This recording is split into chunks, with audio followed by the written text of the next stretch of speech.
Analyse de la pleine lune du 10 septembre 2022 à 11h59, heure de Paris. Bonjour à tous. Aujourd'hui, nous allons aborder l'analyse du thème de la pleine lune dans l'axe Vierge-Poisson. Cette lune sera sous la maîtrise de Neptune, qui justement est en conjonction avec l'astre. Cette énergie pourrait bien évidemment augmenter nos perceptions intuitives, mais cela pourrait aussi mettre en évidence la confusion extrême dans laquelle nous sommes collectivement plongés, tout comme la propension à une certaine passivité de notre part. D'entrée de jeu, en regardant simplement la carte, nous pouvons voir apparaître un grand rectangle dit harmonique qui se compose de deux oppositions, donc l'une entre les luminaires, forcément nous sommes en pleine lune, et la seconde entre les nœuds lunaires et Uranus se greffant au nœud nord. Le reste de la figure se compose de deux trigones et de deux sextiles reliant tous ces points. Alors, astrologiquement parlant, que signifie cette figure ? Eh bien, un rectangle harmonique peut nous aider à utiliser les énergies vers davantage de compréhension, et ce, de façon pratique.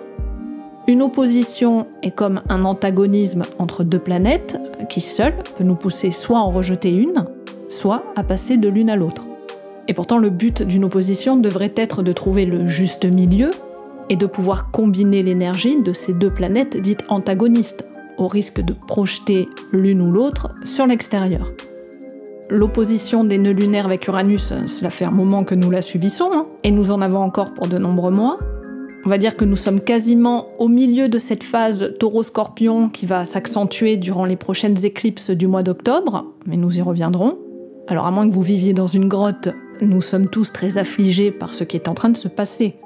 Que ce soit au niveau économique, écologique, politique, tout est en train de s'accélérer franchement, et il me semble impensable d'être encore dans le déni d'un changement inévitable, et sur lequel nous n'avons pas d'autre choix que de l'accompagner. Tout le problème est que nous ne sommes pas d'accord sur la manière de faire avancer notre monde.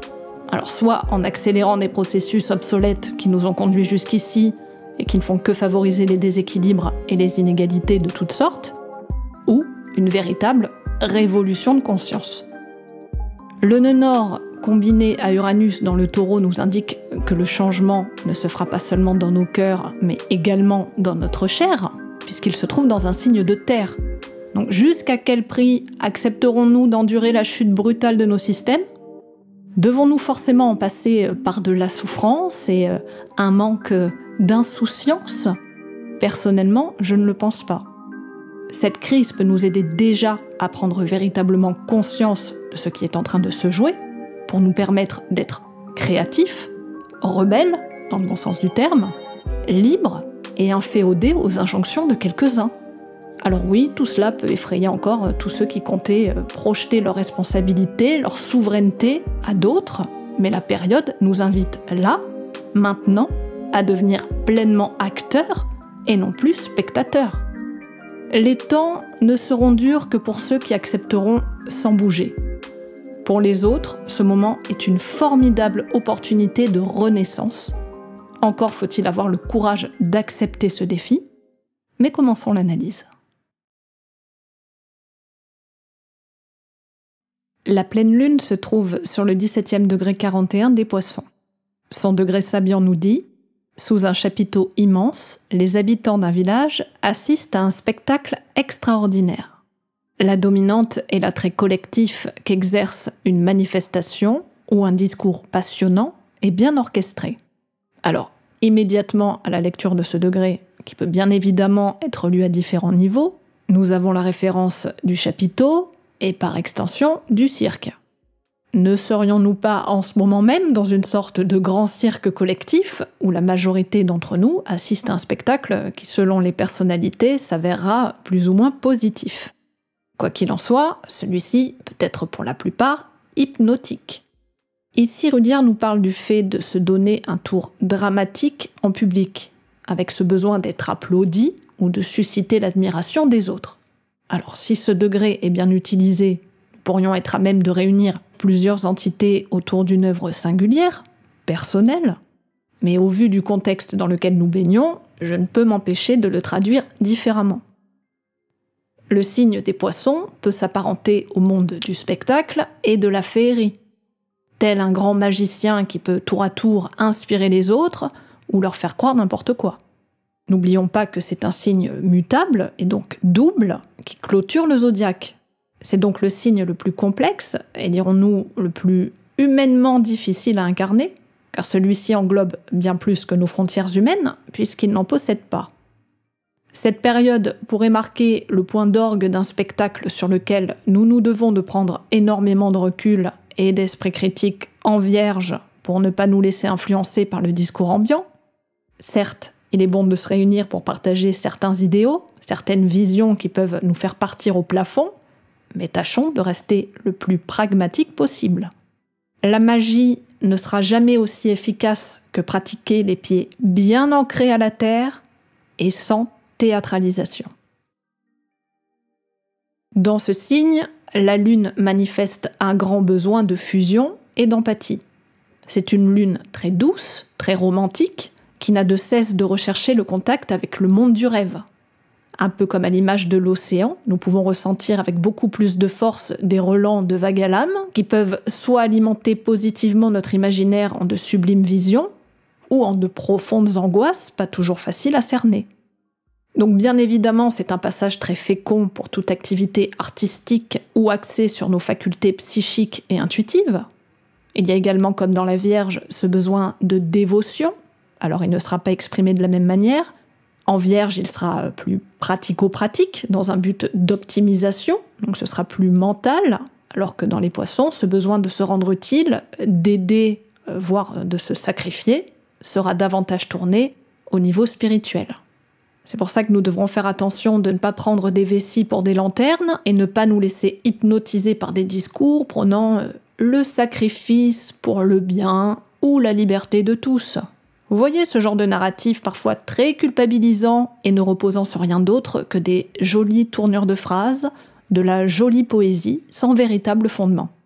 Alors plus positivement, ce moment pourrait nous aider à nous connecter avec plus de profondeur à nos ressentis. Donc si nous avons la capacité de mettre les bons filtres entre ce qui se passe à l'extérieur, nous serons à même de discerner ce qui vibre juste de ce qui ne l'est pas. Et même si nous ne pouvons l'expliquer très concrètement, nous pourrions toucher à cette vérité qui ne demande qu'à être entendue si nous prenons la peine de nous écouter vraiment. Tout le travail de cette pleine lune dans les Poissons sera de trouver le bon équilibre entre nos idéaux et ce qui se joue au dehors.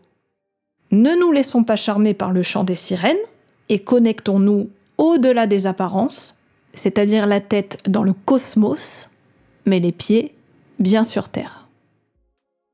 Dans cette carte, elle se trouve conjointe à Neptune et Junon. Alors, outre le fait que Neptune peut incroyablement accentuer tout ce que j'ai pu dire précédemment, Junon peut nous indiquer ce besoin de ralliement en tant qu'aide et soutien à d'autres que nous. Cette configuration pourrait mettre en lumière, voire déclencher des ralliements à des groupes, d'autres personnes qui nous ressemblent et avec qui nous voulons faire avancer les choses, parfois de façon idéaliste. Alors collectivement, la Lune et Junon se trouvent en maison 4, qui peut représenter notre pays. Neptune, quant à lui, se trouve en maison 5, qui représente nos valeurs, l'éducation, les arts, la jeunesse. Alors se pourrait-il que la population commence à se rallier autour de valeurs communes ? À moins que nous en restions encore une fois uniquement sur le fantasme que cela se produise. Bien évidemment, sans action de notre part, il ne se passera rien, et les énergies sont tellement confuses qu'il pourra être compliqué pour pas mal de gens de se sortir de l'hypnose collective.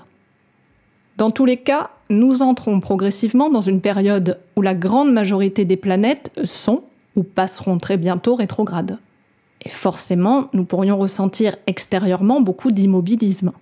Alors cela ne veut pas dire qu'il ne se passera rien, mais nous entrons dans un processus intérieur obligatoire qui nous permettra de redéfinir totalement les enjeux de notre vie individuelle et collective. Comme j'ai pu le dire en introduction de cette vidéo, attardons-nous maintenant un instant sur ce grand rectangle harmonique pour tenter d'en décortiquer les aspects. Ici, la Lune est au sextile décroissant à Uranus et au trigone croissant au nœud sud. Cela signifie que nous avons pu acquérir la conscience de ce que nous devons lâcher du nœud sud en Scorpion pour utiliser de façon utile et pratique le nœud nord en Taureau avec l'aide d'Uranus. Pour rappel, lorsque la Lune fera sa conjonction avec le nœud sud, ce sera entre le 1er et le 2 septembre, jour de la rentrée des classes. Donc regardez ce qui pourrait se jouer dans votre vie, selon la maison et les aspects où se trouve le 16e degré du Scorpion. Durant la pleine lune, vous aurez sans doute la possibilité d'une compréhension vous permettant de faire avancer les choses. Alors n'hésitez pas à partager vos commentaires sous cette vidéo, ce sera très intéressant de voir ce qui a pu se jouer pour vous. Nous pouvons également voir que la Lune fera un trigone croissant avec la Lune noire dans le Cancer qui représente la famille, la sécurité et aussi les enfants. Donc là aussi, des compréhensions plus grandes peuvent se faire. Et comme la Lune noire est au sextile décroissant au Soleil, serons-nous capables de trouver des solutions pratiques et concrètes pour venir réparer ce qui ne fonctionne plus? Je pense que collectivement, ce transit pourrait souligner que tout ce qu'on avait pu mettre sous le tapis refera totalement jour, et ce sera à nous de venir y mettre un grand coup de balai. L'heure n'est plus au déni, et nous avons la possibilité de faire comme Blanche-Neige, siffler en travaillant. Alors je ne sais pas si c'est de l'insouciance, mais cela peut nous mettre du baume au cœur pour faire le tri que la saison vierge nous demande à faire. Et vous voyez que ce n'est pas forcément triste ni souffrant, cela peut être même très libérateur, voire très joyeux. Tout dépendra là encore de la façon dont nous regarderons le processus.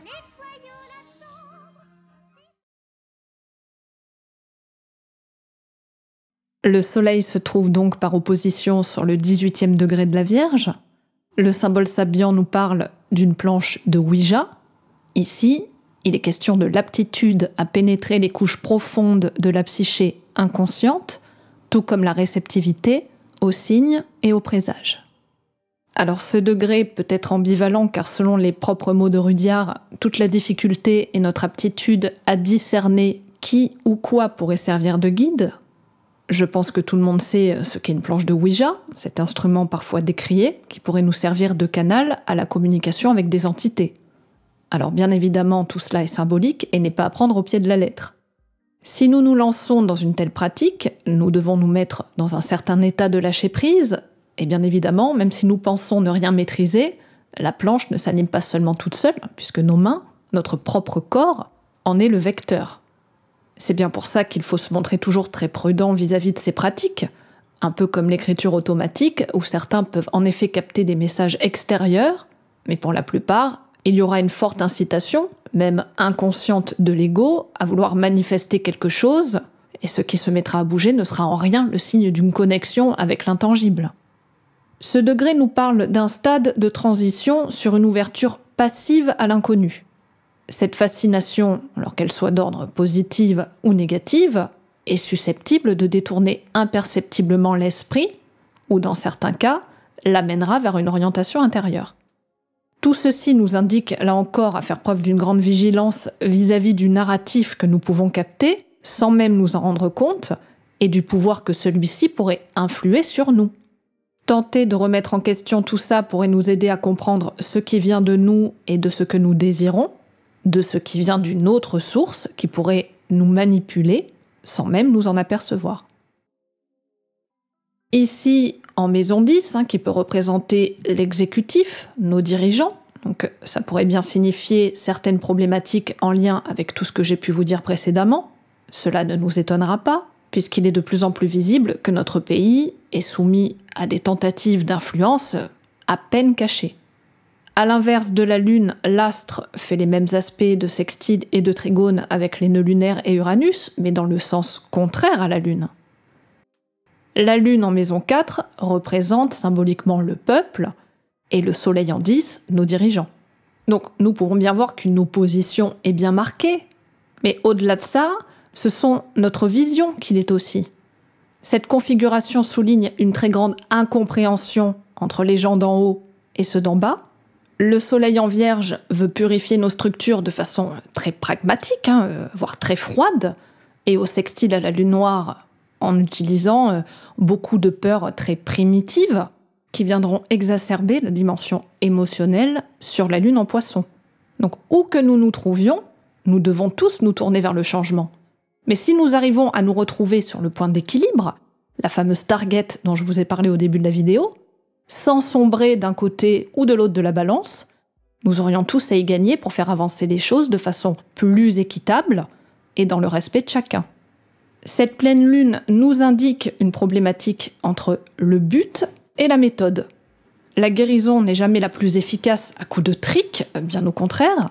Alors individuellement, regardez dans quelle maison cette opposition se joue pour voir dans quel domaine vous vous devez de trouver la voie du juste milieu.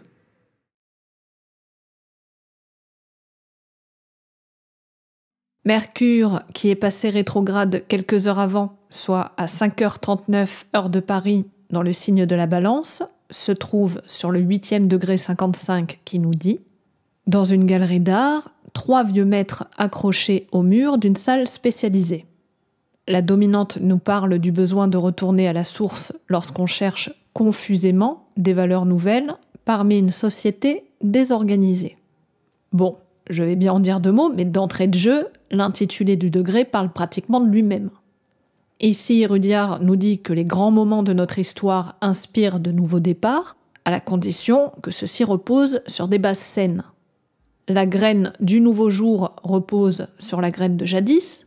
Alors plus prosaïquement, cette étape nous invite, et notamment avec cette rétrogradation intervenant quasiment au même moment que cette pleine lune, de revenir sur certaines informations, sur certaines communications. Alors, comme toute rétrogradation, les effets seront ressentis parfois quelques jours avant. Ici, dans la Balance, nous pourrions revenir sur certaines problématiques d'ordre relationnel. Ce signe en est le représentant, mais pas que. Les notions de justice et d'égalité font également partie des qualités intrinsèques de la Balance, qui se doit de préserver une certaine harmonie. Alors, selon où se trouve le 8e degré de ce signe, vous saurez dans quel domaine vous pourriez subir certains problèmes sur lesquels vous vous devrez de faire la lumière. Collectivement, Mercure rétrograde peut indiquer des problématiques de transport, donc forcément, il serait tout à fait possible que des grèves se déclenchent, ou du moins qu'on commence à en parler. Nous pouvons nous confronter à certains blocages, donc n'y résistons pas.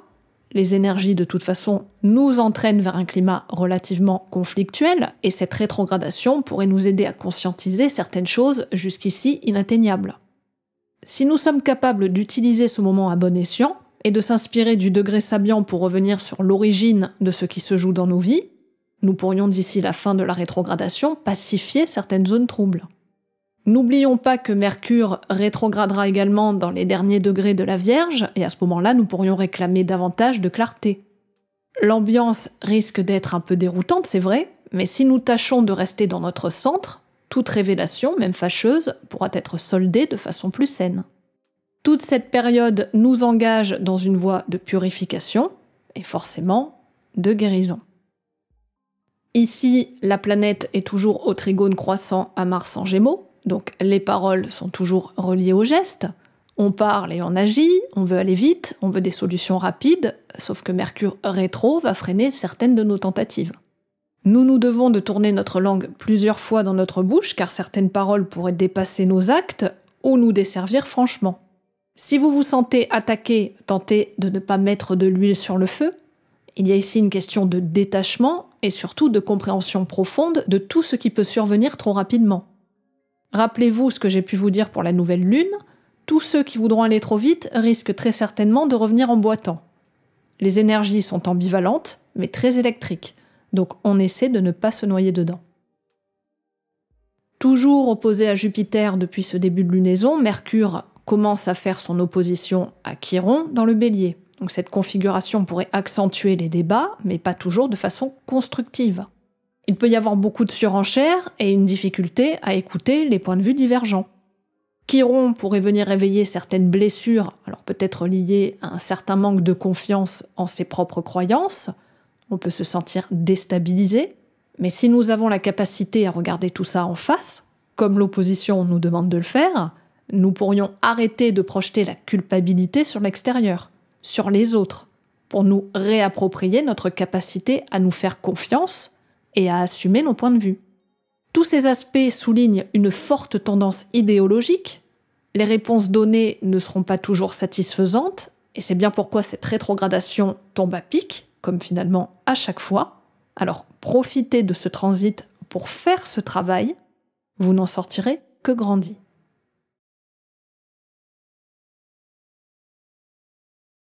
Vénus, qui est entrée dans le signe de la Vierge depuis le 5 septembre, se trouve sur le 6e degré 30 qui nous parle d'un harem. La dominante est la soumission fatidique, qui, même si elle est recherchée, est au caprice et au désir de l'affectivité. Ici, Rudyard nous parle d'une phase passive et prend le symbole d'une femme dans un harem qui paye le prix de son emprisonnement à la faveur du sultan. Ce degré nous questionne profondément sur le prix que peut nous coûter certaines chaînes, notamment celles plus ambivalentes qui peuvent supplanter notre propre pouvoir puisque nous l'avons d'entrée de jeu donné à un autre que nous. Vénus, qui représente nos valeurs, ne se soumettrait-elle pas à ce vide de l'attente où l'on peut devenir l'esclave de nos passions? Cette phase pourrait en tous les cas nous permettre de méditer là-dessus. Ici, Vénus se rapproche de plus en plus du Soleil et amorce sa conjonction avec l'astre. Dans le signe de la Vierge, la planète est en chute, ce qui n'est pas la position la plus facile. Il n'est pas toujours simple de trouver la juste mesure entre la raison et le sentiment, et c'est pour cela qu'elle tablera sur le sens du devoir, du pragmatisme et des aspects plus matériels des choses, ce qui la rassure et lui permet de nourrir son sens de l'efficacité. Alors bien sûr, tout ceci n'est pas forcément vécu pour tous ceux qui possèdent une Vénus dans ce signe. N'oublions pas que la Vierge est également double, et qu'en chute, elle peut se montrer aux antipodes de tout ce que j'ai pu dire, et se dévoiler sans inhibition, et totalement ouverte à se fondre dans le feu de la passion.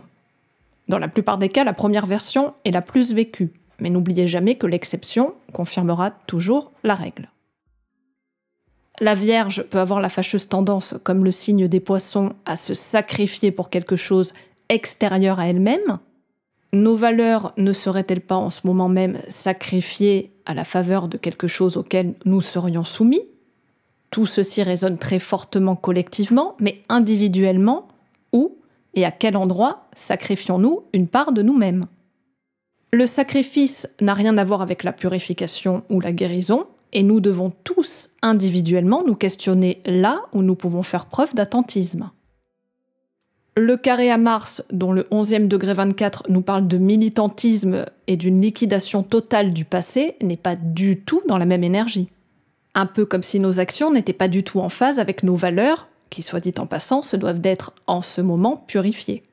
Alors, il n'y a pas à choisir qui de l'une ou de l'autre planète est la meilleure, mais dans cette carte, Mars est, dirons-nous, plus puissant que Vénus. Mais si nos valeurs sont faibles ou qu'elles sont dans un état de dépendance passive au Soleil et à l'opposé de nos besoins à la Lune, comment nos actions se pourraient-elles être efficaces? Cette quadrature augmente significativement des tensions dans le domaine relationnel, et quand je parle de relationnel, je ne parle pas que du domaine affectif, c'est bien de tous nos rapports avec l'extérieur. Nous pourrions soit subir les assauts agressifs d'un Mars rebelle et vindicatif, ou nous montrer trop conciliants, quitte à nous laisser passer au second plan. Les tensions peuvent nous être utiles pour nous montrer à quel endroit nous sommes trop faibles, et là où nous manquons de recul.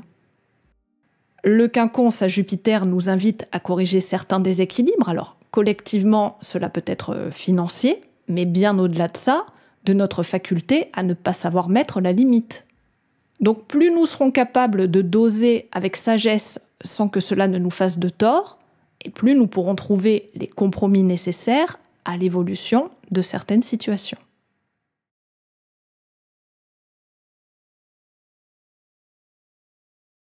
Si l'on additionne tous les chiffres à la date de cette pleine lune, nous avons le nombre 16 réduit au 7, relié aux lames de la Maison Dieu et du chariot dans le tarot de Marseille. Alors 2 mots sur le numéro 7 qui peut faire référence pour cette pleine lune à un moment de compréhension et de résolution de certaines difficultés, de certains mystères. Alors oui, c'est un chiffre résolument spirituel puisque le 7 a besoin de s'isoler, ne serait-ce que dans son fort intérieur pour atteindre cette compréhension. Le climat anxiogène dans lequel nous baignons depuis quelque temps maintenant se doit d'être analysé le plus froidement, le plus pragmatiquement possible, donc très vierge, pour nous éviter de sombrer dans un émotionnel à fleur de peau en Poisson. Alors certes, ce n'est pas toujours facile, mais si nous restons en permanence soumis aux injonctions, aux informations, à la peur et à la confrontation stérile, nous pourrions avoir bien du mal à bouger. Tout est fait pour que nous nous sentions paralysés, Voilà pourquoi le numéro 7 nous invite à prendre beaucoup de recul pour analyser de façon implacable tous les tenants et les aboutissants. La conjonction Lune-Neptune peut nous aider à nous connecter à nos intuitions, mais nous ne devons pas non plus en être tributaires si nous n'y mettons pas les filtres nécessaires. La maison Dieu est une lame plutôt ambivalente puisque nous pouvons l'interpréter de deux manières différentes. Cela tombe plutôt bien puisque nous sommes en pleine lunaison dans deux signes mutables. Quelque chose d'imprévu, de soudain marque comme une explosion. Alors, selon ce qu'on voudra y voir, on pourra soit remarquer des cotillons, deux enfants, donc là aussi double, qui s'amusent, ou bien deux personnes éjectées sans ménagement de leur tour par le toit. Donc il n'y a pas à décider l'un de l'autre puisque ces deux schémas peuvent être possibles. Tout dépendra comment nous accepterons de vivre l'événement. De quelque manière que ce soit, nous pourrions nous sentir délogés de nos habitudes, délogés de nos sécurités, mais ne serions-nous pas aussi délogés de certaines chaînes? Le chariot, quant à lui, nous donne à voir là aussi une certaine ambivalence. Nous avons deux chevaux, l'un rouge, l'un bleu, donc le spirituel et le matériel, et cet homme au-dessus s'apprêtant à partir quelque part. Dans cette lame, les deux chevaux ne semblent pas partir dans la même direction, et l'un part à droite, quand le second l'en empêchera forcément. À moins que l'un des deux ne cède sur la direction à prendre. Cela semble peu probable, puisque nous pouvons considérer que ces deux animaux, outre leur couleur, sont de force et de taille égale. Qui d'autre que le conducteur du chariot pourrait venir régler cette difficulté? Parce que si cet homme reste passif, rien ne pourra avancer. Se doit-il d'en choisir un au profit de l'autre? Mais si tel est le cas, lequel choisir? Et surtout, pourra-t-il faire avancer son char? Rien n'est moins sûr. Cette lame ne nous inviterait-elle pas à trouver le point d'équilibre en chacun de nous, la fameuse target? Que ce soit collectivement ou plus individuellement, ne serions-nous pas engagés dans une voie qui nous demande à ne pas sombrer dans quelque radicalité que ce soit pour nous permettre d'avancer, chevaux y compris, dans la même direction? C'est un temps de conciliation, d'écoute et de compréhension. Donc si nous choisissons un camp plutôt que l'autre, ou si nous privilégions le matériel au spirituel ou vice-versa, nous n'irons pas très loin, ou seulement au clash ou à l'immobilisme. Alors ici, il ne s'agit pas du collectif, parce que ce n'est pas par lui que le changement se fera, mais en osant prendre les rênes individuellement de notre chariot. Plus nombreux nous serons à pacifier en nous nos déséquilibres et en reprenant notre souveraineté, les rênes de notre véhicule, et plus le collectif sera en mesure de pouvoir évoluer dans le bon sens. Et nous voilà arrivés au bout de cette analyse qui, je l'espère, vous permettra de toucher en plein cœur la cible. Cette période est très challengeante, c'est vrai, mais nous nous y sommes préparés depuis quelque temps maintenant. Les actions d'aujourd'hui seront l'avenir de demain, alors osons chacun à notre façon participer pleinement à l'évolution de notre monde. N'oubliez pas que selon la façon dont nous voyons les choses, tout peut être pleinement différent, et donc vécu différemment.